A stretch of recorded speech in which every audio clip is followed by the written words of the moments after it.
US has once again begun the premium processing of H-1B work visas in all categories after it was suspended in April to handle a big rush of applications.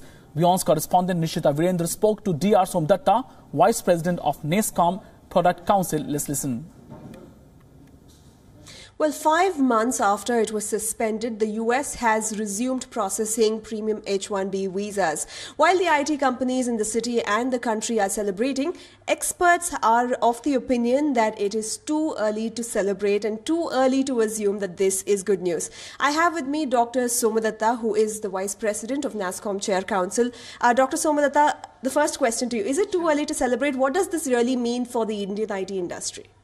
Well, I think, it is, I won't say it's too early to celebrate. I just say that don't get carried away with the celebration, right?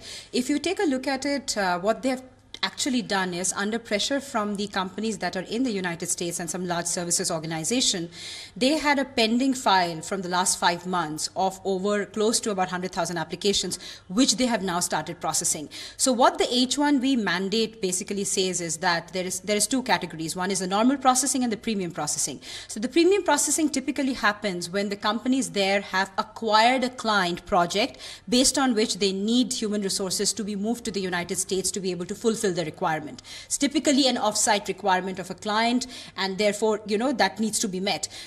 What they have done right now is they've just started processing the pending applications. Let's please understand, they are not taking any new applications for H-1B. So it's like an IPL match, it's like you win one match, you celebrate, but that does not ensure that you're going to win the cup. So yes, I think we got to be a little more restrained in the way we look at it.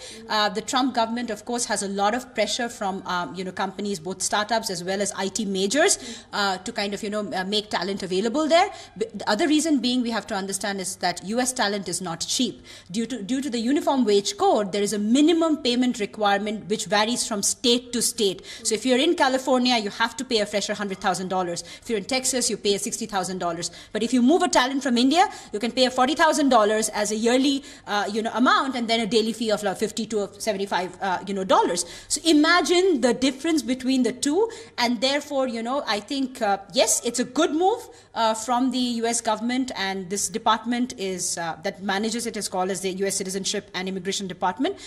They have now about 65,000 applications they are processing, but the Congress has given them an upper limit of 20,000, but that's where it ends. Like, they're not taking any new applications.